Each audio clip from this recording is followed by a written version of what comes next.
સૌનાય થઈને વર્ત્યા છતાં શાસ્ત્રીજી મહારાજ ના રહ્યા. યોગી મહારાજ નું લાઈફ દુનિયાના કોઈ સામાન્ય સાધકના ભેજામાં બેસે એવું નથી.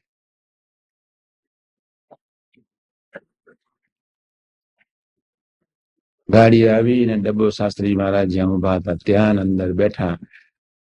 જે અંદર જઈને ખૂબ હસ્યા. આજ તો ભારે લીલા થઈ ગઈ. બસ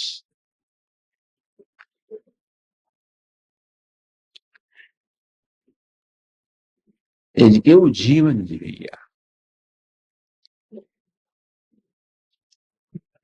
એક બાજુ બાપાના લાઈફનો વિચાર કરીએ ને બીજી બાજુ પોતાના લાઈફનો વિચાર કરીએ. આપણે ક્યાં છીએ? હવે હું વાંચું છું.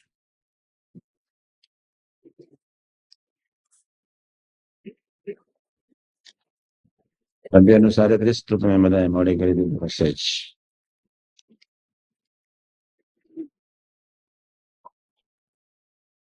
વોલીબોલ અને ક્રિકેટ રમવામાં રસ હોય જ. દેહનું જતન કરવામાં રસ હોય જ. મનનું જતન કરવામાં રસ હોય જ.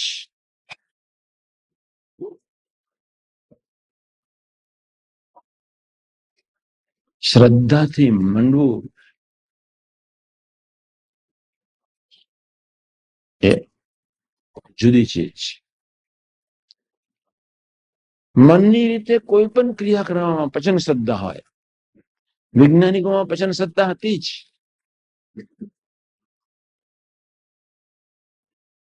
છેવટે આઈન્સ્ટાઈનને શોધી કાઢ્યું. અણુમાં પ્રકાશ છે. He is the first man. એનામાં સાત્વિકતા ના હોત તો પાગલ ના થાત. એને કોઈ સત્પુરુષ મળી ગયા હોત તો સ્વનો વિસ્ફોટ કરી ના હોત. અણુમાં જ પ્રકાશ. અને ખ્યાલ ના આવ્યો બ્રહ્મ તત્વ સિવાય ધરતી પર કોઈ ચીજ નથી. આત્મદર્શી સંતો ને સ્વામી રામ, દયાનંદ સરસ્વતી, રમન મહર્ષિ, વિવેકાનંદ,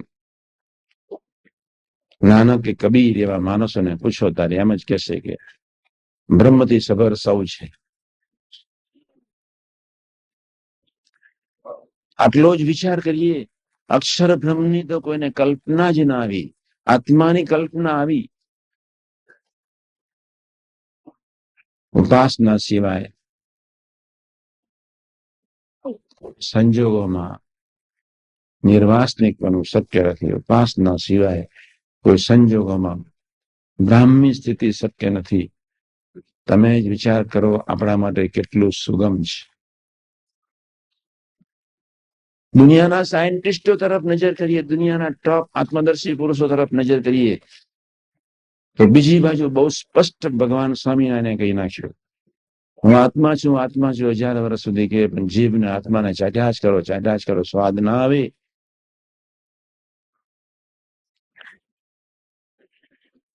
મસ્ત ઉપાસના.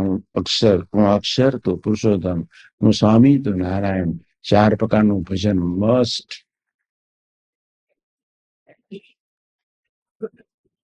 એક બાજુ અદ્ભુત પ્રાપ્તિનો વિચાર કરીએ. ભગવાન સ્વામિનારાયણ પાગલ નહોતા.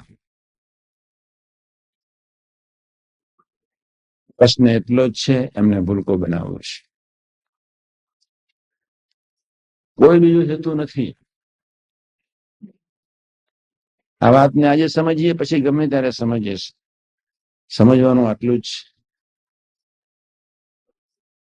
કોક મુંજ રણજીતસિંહની આગળ પાક્યો, કોક માં શારદા રામકૃષ્ણ પરમહંસની આગળ, પરોક્ષમાં ઇબ્રાહિમ અનલહક. આ ત્રણની તો એના ગુરુએ જે કરુણ હાલત કરી છે, અને થ્રુ આઉટ લાઈફ યોગી મહારાજ જીવી ગયા.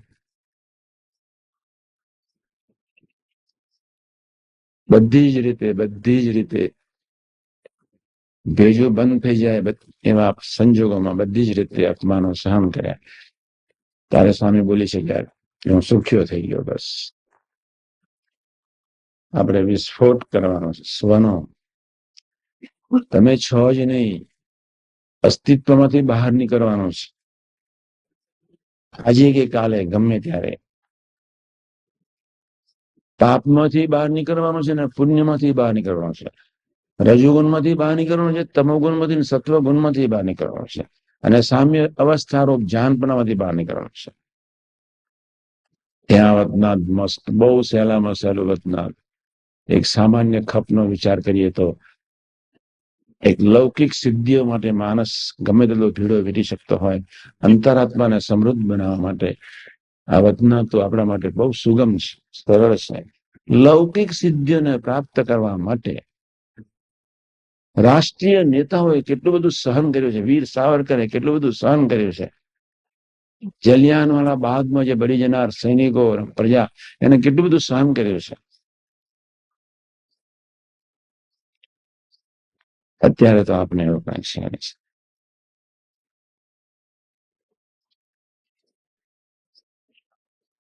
સાનુકૂળતામાં રાજ્ય નહીં એટલા માટે મધ્ય 37 મસ્ટ. વ્યવસ્થામાં રાજ્ય નહીં એટલે મધ્ય 37 મસ્ટ. શિષ્યોમાં રાજ્ય નહીં એટલે મધ્ય 37 મસ્ટ. ક્રિયારૂપ ન થઈ જઈએ, મધ્ય 37 મસ્ટ. આજે વાતને સમજો, ગમે ત્યારે સમજો.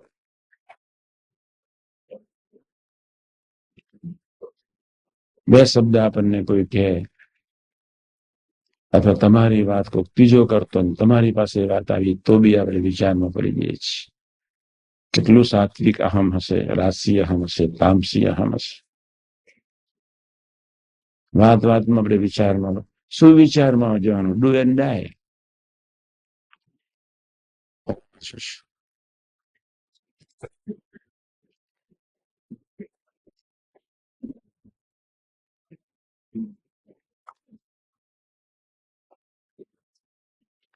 ગીતામાં કહ્યું છે જે જ્ઞાની હોય તે પણ પોતાની પ્રકૃતિ સરખું આચરણ કરે. અને શાસ્ત્રે કહ્યું એવો જે નિગ્રહ તેનો જોર ચાલે નહીં. શાસ્ત્રમાં કયું એવું જે બંધારણ, શાસ્ત્રમાં કઈ એવી મર્યાદા, શાસ્ત્રમાં કયો એવો વિવેક, એ બધું તૂટી જાય. આપણે વિચાર કરીએ ત્યારે ખ્યાલ આવે. શાસ્ત્રમાં કયો એવી મર્યાદા, વિવેક, સામાન્ય ધર્મો, બધું ક્યારે તૂટી જાય ખબર ન પડે. શાસ્ત્રે કહ્યું એવો જે નિગ્રહ તેનો ચોર ચાલે. પરિસ્થિતિ જયારે બદલાય, જયારે દેશકાળ બદલાય, ત્યારે માનવી ક્યારે ફસાઈ જાય ખબર ન પડે. એટલા જ માટે 3 જ વર્ષમાં બહાર નીકળવા માટે 3 જ વર્ષ જ જ્ઞાની પણ પોતાની પ્રકૃતિ સરખું આચરણ કરે. પોતાએ જે જ્ઞાન સિદ્ધ કર્યું હોય એની રીતે અપેક્ષાઓ રાખે.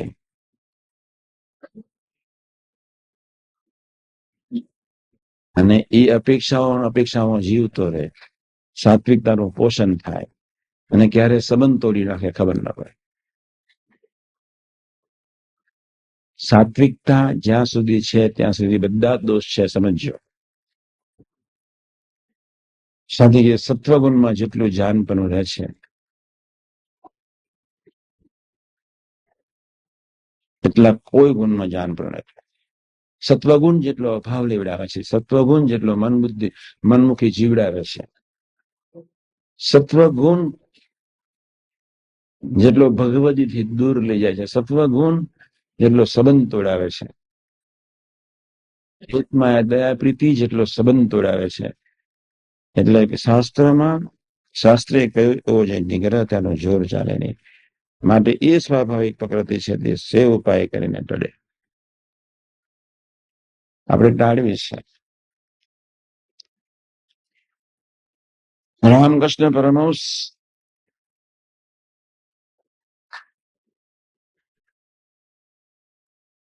ઘણા સાત્વિક ભાવથી પર પહોંચી ગયા. ઘણા. તમે જ વિચાર કરો કે કોઈ દિવસ તમે આ પ્રસંગ યાદ રાખજો. તમને ખબર છે તમે ભૂલી જાવ છો એ જ તમારી કમનસીબી છે.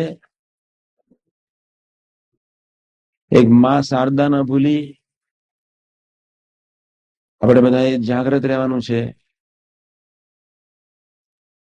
જયારે બુદ્ધિશાળી સમાજ રામકૃષ્ણ પરમહંસની સાધુતાથી જયારે અંજાયો, ખેંચાયો,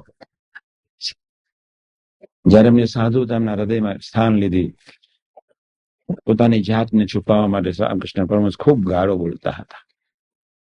સાધક કહેવાય, રિયલ સાધક, ધરતીનો રિયલ સાધક. તમારે ખાલી 5 જ હાઈલી એજ્યુકેટેડ માણસો તમારા સેવક થઈ જાય, તમારો આત્મા છિન્ન ભિન્ન કરી નાખે. ખૂબ ધ્યાન રાખજો.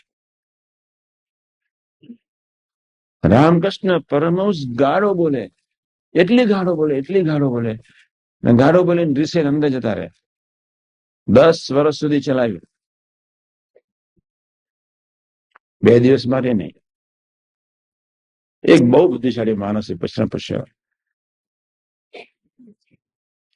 10 વર્ષના અંતે કે તમારી બ્રહ્મ મસ્તીમાં